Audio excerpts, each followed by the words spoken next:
Thanks everybody for joining me today. Excited to get started. Excited to cover some of the biggest news we've seen in a while with respect to markets. A long-awaited announcement from the president as to what all this crazy tariff stuff is going to mean. And I thought it was important. Today's one of the biggest days in a long time, considering we've been waiting on pins and needles for a while about what this tariff stuff means. And we've seen the markets correct in a big way.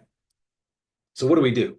First, disclosures and disclaimers. We are not advisors. We are not giving advice. Nothing we say is meant to be an offer to buy or sell or anything like that. That is not what we do in New Constructs. We're here to provide research. We're here to provide truth, and we do it better than anybody else. All right, so what are the big headlines, right? What I just said. We got the news about the tariffs. Investors have been on pins and needles. Markets are down. Most people are underperforming. But I want to make the big point. The best investors make their hay in markets like this. So what happened? 25% tariffs on all foreign-made cars, common sense, kind, reciprocal tariffs across many, many nations. I put a chart up. He showed what they all were. Chart made a big point of showing that all of our tariffs are substantially below what they're charging us. I don't know the math behind all that, so I can't speak to that. The minimal baseline tariff is going to be 10% for everybody, and you get a 0% tariff if you build your product in the USA. The other big news is that it appears that the strategy is working, at least that's what was presented, and that we're seeing companies start to spend a lot of money on building plants and factories in the United States. This is a major change. We've been outsourcing to the world for a while, and we have really kind of gutted a lot of our industrial base. And so onshoring a lot of the stuff probably feels like in generally a good thing, especially I think when it comes to certain technologies like semiconductors. I think that's been across administrations and presidents that we need to onshore a lot of stuff. And it's hard to argue against that, especially, if it's strategic or if it's being built in an inhumane way, which we know happens quite a bit. So what are the themes that come out of this? Number one, tariffs are bad, right? We talk about how that's just a tax on the economy. And I think that's true on the surface. I also think that it's possible to say that the world has operated in a particular way for a long time, where the United States has been the backstop financially, militarily for so many folks in the world. And maybe that made sense for a long time. I think it made sense when it was possible that the United States could simultaneously win a war against everybody. We could take on the world. It's kind of like what we did in World War II. We won two wars at once against two bad guys, and for a long time we were kind of the biggest and baddest on the block, but that's not really the case anymore. And so we need people who are our allies to be able to stand on their own 2 feet, in my opinion. And so in some ways, I don't know how to do that, but I think that's at least, whether it's intended or unintended consequence of this, I think it's happening. And we see that manifest in Germany, really spending on defense for the first time in a long time. Yes, could that be bad news for some of our own defense companies?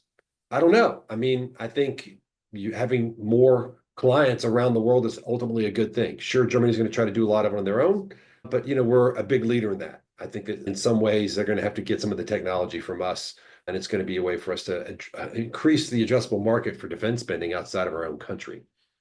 But for sure, tariffs bring a lot of uncertainty. I don't think we know what the tariffs are going to be. Now, how the math plays out, transaction by transaction, I don't think we know what that means. But I think the most important takeaway here is that uncertainty creates opportunities. So not a time to go and hide. Not a time to sell everything. Sell certain things for sure, but there are a lot of tremendous bargains out there. Wall Street and the media want you to believe you can trust their certainty. We've been saying that for a long time, right? They've always tried to make you believe that they've got a certain view. And that's why they've been fanning the flames of panic, because it's impossible to be certain with tariffs, right? They're at a disadvantage. They can play the game of selling you whatever they want to sell you, right? When there are no exogenous threats, that people just, and administration just letting the markets go, letting Wall Street sell you whatever, right? And I like to go back to the Caddyshack phrase, right? It's easy to grin when your ship's coming in and you got the stock market beat. But the man you can respect as the man who can smile or his pants are too tight in the seat. I didn't get that quite right, but you know what I mean. It's easy. It's easy when we enter Goldilocks economy, when the administration and everyone is doing everything to protect the economy. You have the Fed put all kinds of puts like that.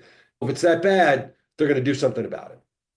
Well, I think maybe what the focus is now is to take on some bigger problems because just making ourselves rich here internally or making certain segments of our economy super rich, well, and regardless, the media is going to fan the flames of panic because look, that's what they do, right? You don't get paid for writing nothing. If it bleeds, it leads. You get paid for writing the most scary and unexpected stuff. That's what we expect them to do, and that's what they have been doing. And here's Wall Street selling you certainty, right? 57% of all ratings are buy ratings. We're a lot different than that. New Constructs is bringing you a different message.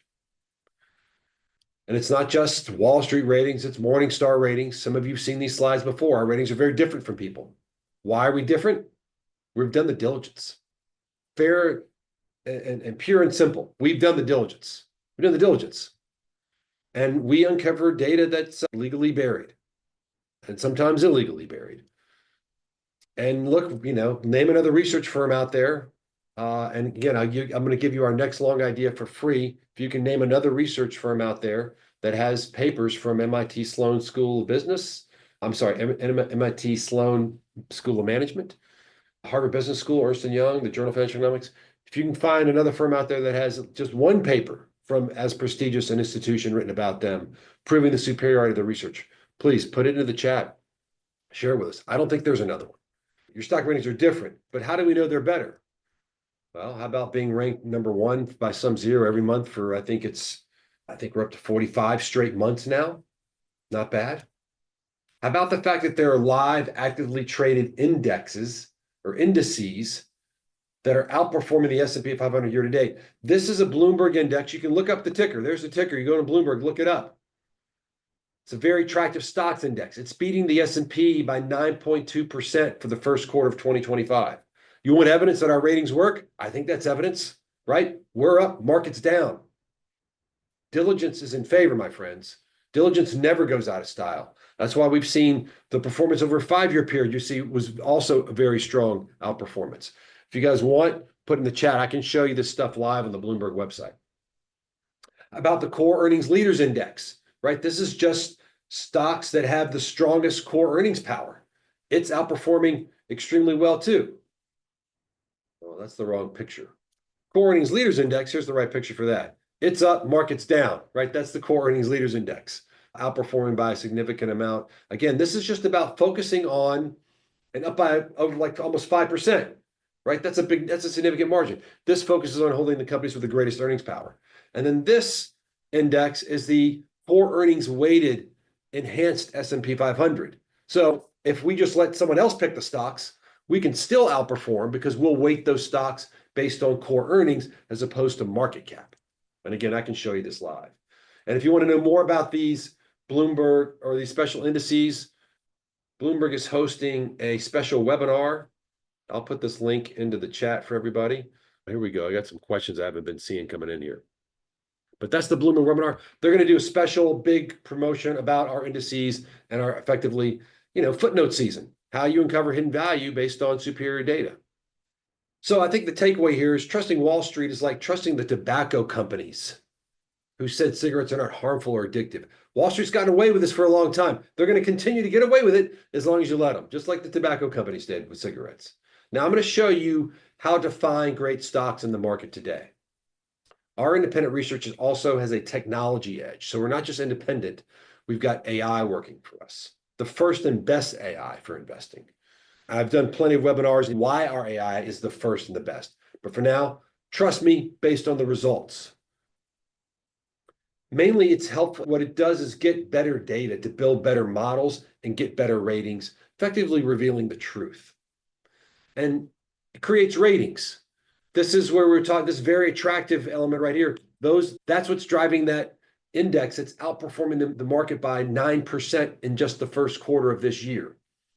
The key drivers of this rating system are quality of earnings, where we look at economic earnings, which is the real measure of earnings, the more comprehensive Different from core earnings, it's even better than core earnings. Core earnings is better than reported EPS. Economic earnings is even better than core earnings. But we look at how the economic earnings compare to the reported EPS. Because when we see divergences, good and bad, it's a big signal. We look at return on invested capital. How good a steward is the company being of your capital? Then we got three valuation techniques or valuation metrics: 2-year average free cash flow yield, price to economic book value, and the market implied growth appreciation period. The market implied growth appreciation period is based on our best in the world reverse discounted cash flow model, where we quantify the number of years of profit growth required to justify the stock price. You could think about it if you're a fixed income analyst, it's the implied duration in the stock price. Naturally, if the implied duration is really long, if the company has to grow profits for a really long period of time, that makes it expensive. This metric is probably one of the strongest individual metrics of the all five, maybe the strongest and most important in terms of what our back testing shows. And another thing to keep in mind is that our AI has the ability to comb through thousands of government filings with precision. These 5 metrics that I just went through, I believe, are the best in the business. You put them all together, you get the best rating. But what's most valuable, I think, is that we've made it simple. Green means good, red means bad for ratings. All 5 metrics matter, so does hundreds of thousands of filings that have gone into analyzing and putting together this data, but we bring it down to one very simple signal. Green means good, red means bad. We've synthesized for our clients. We're the only rating system with an official US patent behind it. And again, the only rating system that I know of that has an index that's beating the S&P 500 by 9% in just the first 3 months of this year. All this to help you understand that our performance is no trick. It's no accident. This is based on better, harder work. And what we're seeing is some tremendous opportunities in the market right now. In fact, I just actually reviewed a new long idea. We'll go out tomorrow morning to our professional subscribers. Unbelievable. A great example of a stock that has been beaten down. I think it was down 50% last year, down another 25% this year. It's trading as if its profits will decline by 50%. Well, profits are growing. It's in a very strong sector.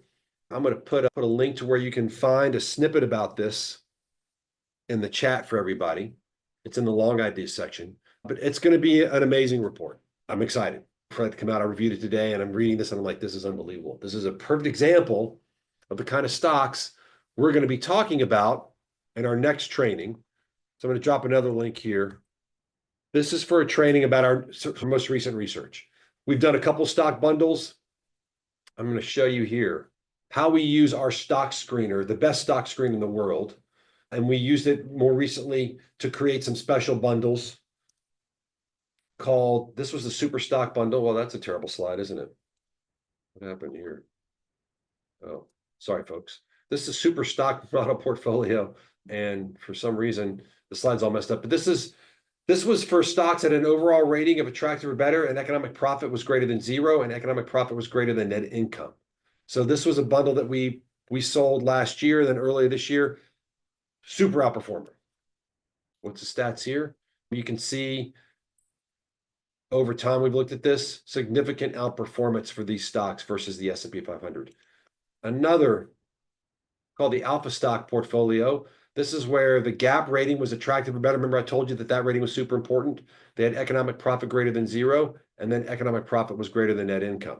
So we didn't care at all, but the overall rating, this had to be attractive or better, and we had to see economic earnings greater than accounting earnings. That one also very strongly outperformed. We've got a new piece of research, a new discovery that we're going to be sharing on April 15th at 1 p.m. And I put that link in here as well.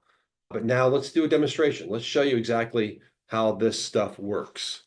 I'm going to take a second here to answer some questions. Why does Tesla go up when deliveries are down? Yeah, great question. Ha. I think there's manipulation in the options market where you got people that go in and they buy a ton of options. And for every option, you get an underlying 100 shares. And I think they've called this gamma. Someone please correct me. I bet Ryan Mitz knows better than I do. There we go. Option contracts. He's already talking about it. Right after the election, there were reports that ODTE call options equaled 166% of their volume, with call options volume reaching 320% of volume. So people can use that trick buying tons of options to force the option seller to buy the underlying stock, which forces the stock to go up. It's a trick. I mean, when you got as much money as Elon Musk, you can afford to spend a couple of billion on options, which gets 100x'd into Tesla shares. So if you're spending 10 million, you can turn that into a billion of volume. That's not a small amount. I think that's part of it. And this is tracked. In fact, why don't we go and put this up? Ryan, put this in here from Twitter. It's all one big game of punting ODE options, creating tremendous spikes of buying pressure. And here he's tracking it. A look back in November, and you can see exactly what happened there. People have been writing about this for a while. This is not a new phenomenon. So I think that's probably what happened. So what we're talking about in New Constructs is how to find stocks the real way, because I think at some point we can trust that the house of cards is going to potentially fall in. So let's talk about how we find stocks in today's market. Well, first of all, I showed you the rating, and the way that we are able as a pro user to find great stocks in this market. And I'm going to show people this. I don't usually show this on a free webinar because this is a super, super powerful tool. I'm giving away a lot, but because we got another set of earnings come in, a lot of this data is going to change, but our screening tools are extremely powerful. Now I'm going to start from the opposite end because I don't want to give away too many good, easy, long ideas. We're going to be publishing one tomorrow, as I mentioned, but with our screening tool, you get all the precision that goes into calculation of our rating system, all the stuff that's been vetted by Harvard Business School, MIT Sloan, and Bloomberg. Remember I told you wanted to see these ratings and these indices live? This is a live website. We had S&P 500, and we look year to date, up almost 5%, down almost 3.5%. So it's close to, over 8% outperformance. That's live, that's real, based on very attractive stocks, right? Why does very attractive stocks do so well? Right, because of all that diligence I showed you about the rating system. So flipping it around, just pretend we're looking at very attractive, but I'm going to show this on unattractive. But just say, for example, you want to find the best sectors and you want to go, because of tariffs, you want to go non-cyclicals, right? Not stuff that people can put off, but things they need. What are the best sectors? And you want to dig down a little bit more. Personal and household products and services, things people have to buy. You want to find the best. You want to make sure the return on invested capital, we're going to say it's less than here, but it's greater than 10%, and a free cash flow yield that's greater than 10%. Again, we flip it off. We wanted to do this, and bam, you get an answer. One stock in the situation, right? So my point being here that this tool allows you to screen the entire market for the best stocks in a second.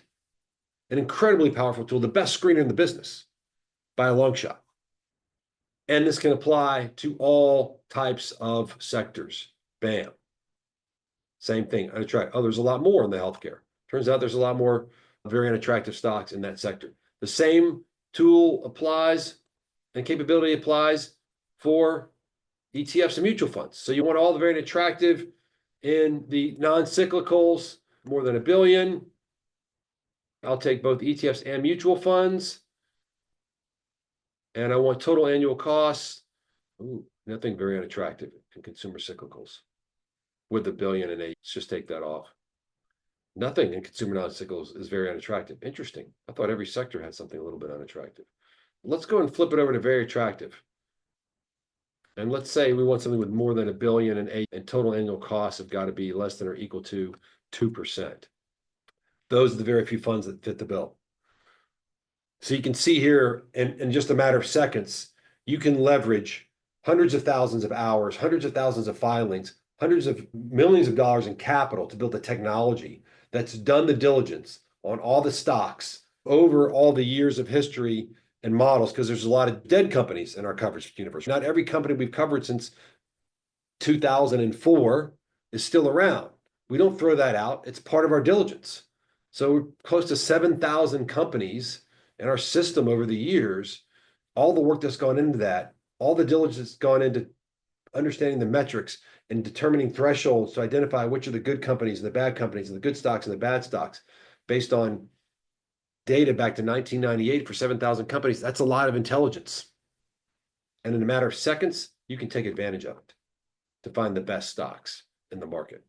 And we're going to be revealing those in a couple of weeks at that link for that webinar that I just mentioned to you. And tomorrow we're going to be revealing one as a long idea. So if you're already a pro client, you get our long ideas as part of your subscription. All right, I'm going to take some requests now for particular stocks. Put them in here. We've got a couple minutes left.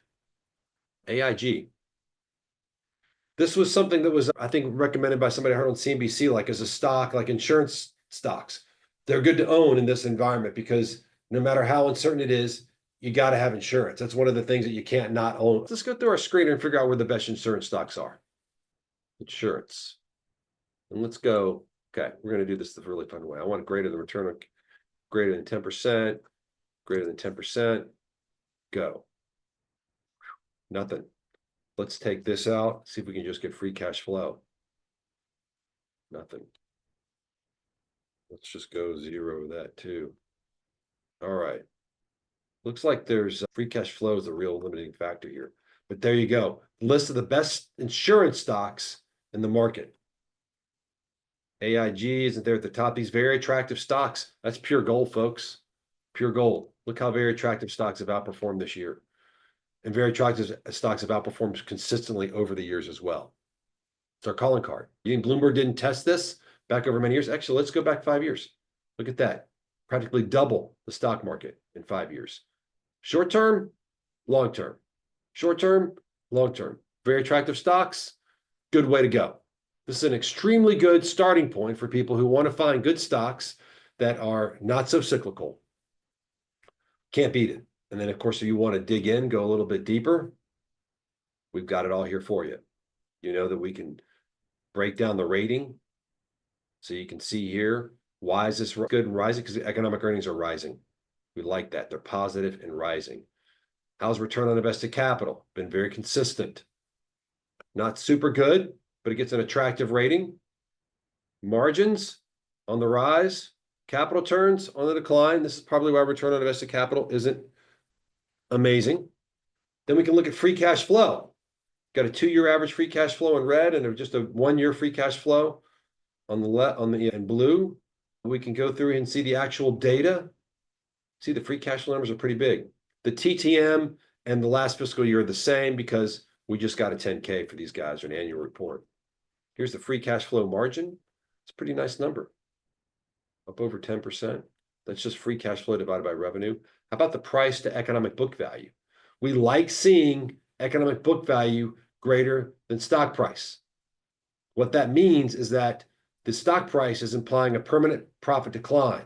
Remember when we looked at AIG? Didn't look so good. The stock looks a lot better. Market implied growth appreciation period, less than 1 year.